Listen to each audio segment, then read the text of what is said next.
I used to sit in hotel ballrooms and pretend the lights were for me.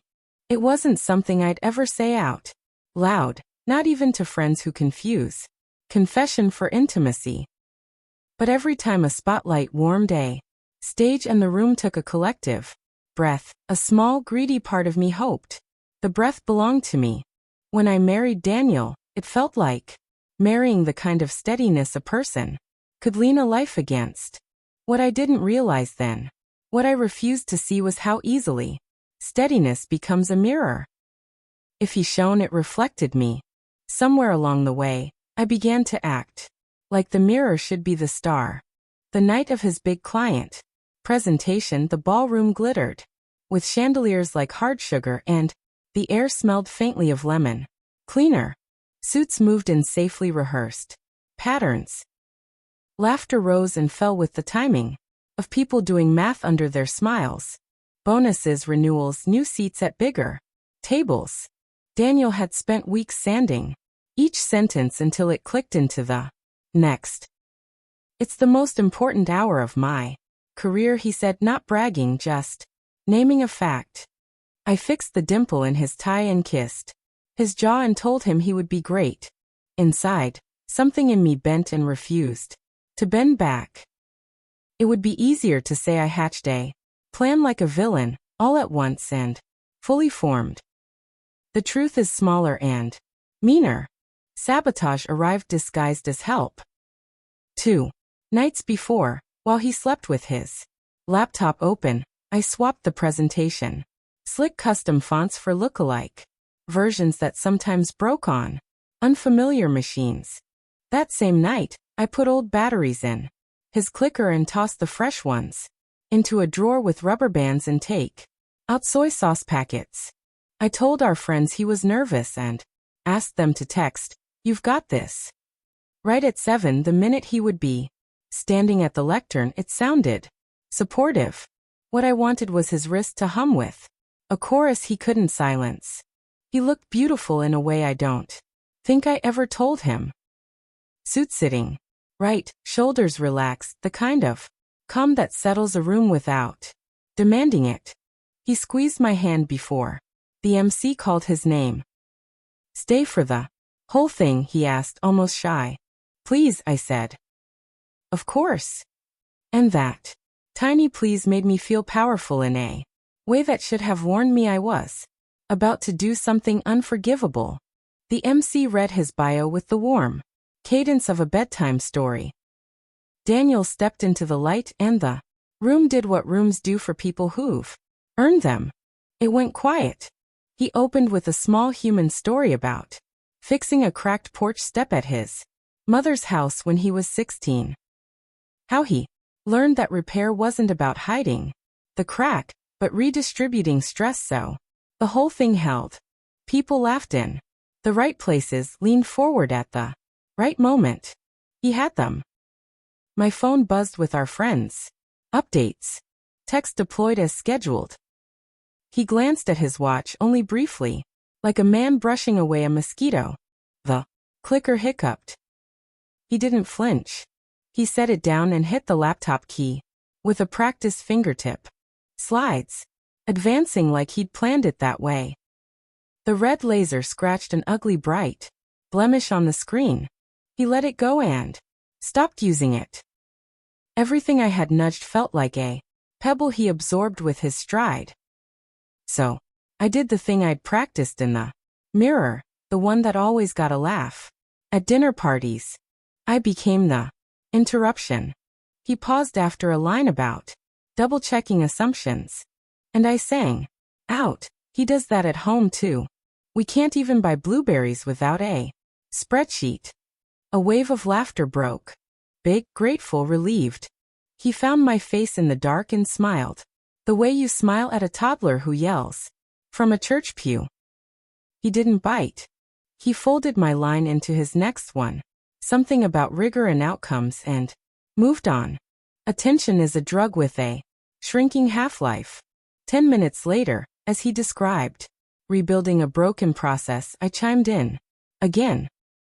If only he applied that to choosing a restaurant. This time the laughter thinned into a Few scattered chuckles. Daniel let the silence sit. A skill he learned that always made me itchy. Sometimes he said to the room and to me, leadership is knowing which voices help you focus and which ask you to be small. He didn't look at me when he said it, which was worse than if he had right on cue. The corrupted font made its play mid-financial model. A slide came up as squares and nonsense lines. A hush rippled. I felt a cold, shameful thrill.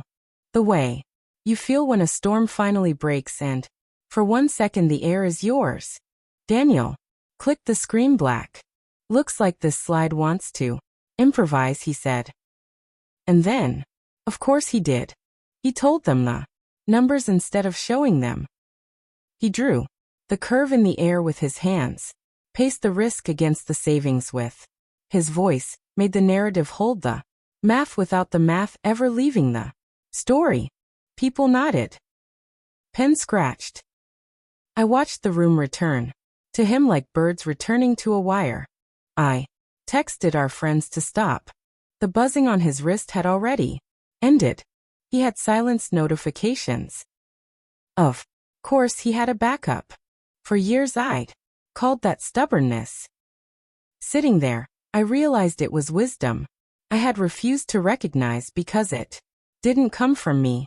By the close, he brought it back to the porch step.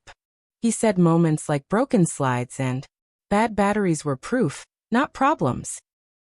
That systems failed, yes, but people could be taught to redistribute the stress and carry more gracefully. He thanked his team by name, thanked the client for trusting them with the mess.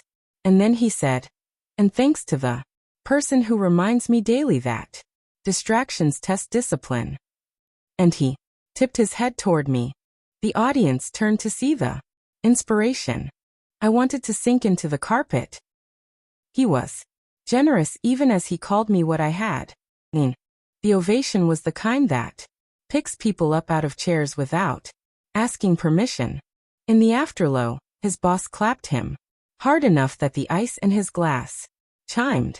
The client CFO said, "You handled adversity like it was part of the plan." And Daniel said, "It was." He let praise land and roll off. He didn't crow. I drifted behind him with the too bright smile of someone who wants to be seen as connected to a victory she tried to puncture. A woman from procurement told me I was hilarious, each syllable thin and sharp. A junior analyst avoided my eyes as if my gaze could magnetize regret out of him. "Right home?" Daniel asked when the room thinned. He didn't take my elbow. He didn't kiss my temple for the benefit of a stranger's unraised phone. We walked out together like people leaving a service without speaking. In the car, the air felt like a guest room after an argument. Tidy and cold. I stared at the dash. "I swapped your font files," I said, "because if I didn't say it now, the truth would rot between us." "And the clicker batteries," and I asked people to text you. I wanted credit for honesty the way a thief wants a thank you for returning the wallet after emptying it. He nodded once, eyes on the road. "I figured the clicker," he said. The rest I suspected. He merged signaled. Did the ordinary choreography of getting a person home. "Why?" he asked finally, not accusatory, curious. It would have been easier if he'd yelled. "Because I didn't want to disappear," I said. The sentence I had held like a hot bull. Because everyone loves you when you do this. Because there isn't a way to measure what I do in a room than there is for what you do, and it makes me feel like I don't exist unless I'm loud. I stopped, waiting to be soothed so I could build a lesser apology on his softness. I have always relied on his softness, like a trampoline. "I can love you loudly," he said, turning onto our street. "But I can't love you until loving yourself. And I can't let you make me small so you'll feel big." He parked. The engine ticked as it cooled, a metal heart catching its breath. I booked a room for tonight, he added. We both need a little space. Don't punish me, I said. He exhaled a sound. That wasn't a laugh and wasn't a sigh. Consequences aren't punishment, he said. They're gravity. He packed a bag in. 6 quiet minutes while I stood in the kitchen finishing the flat champagne. Someone had left on a tray a charger, the blue check shirt. I like his do kit. At the door, he paused as if a script might appear and tell him what a decent man should say to his wife after she tries to saw off the leg of his moment. No script came. Lock up, he said. And I almost made the joke about how he always checks the door 3 times. I didn't. He closed the door. The house sounded like the quiet after fireworks. His victory grew louder around him over the next week. The client signed. The company posted a photo of him. Mid-sentence, one hand lifted and the other relaxed, the caption praising composure under pressure. Acquaintances tagged me. So proud of him. As if pride were something you could forward like a link.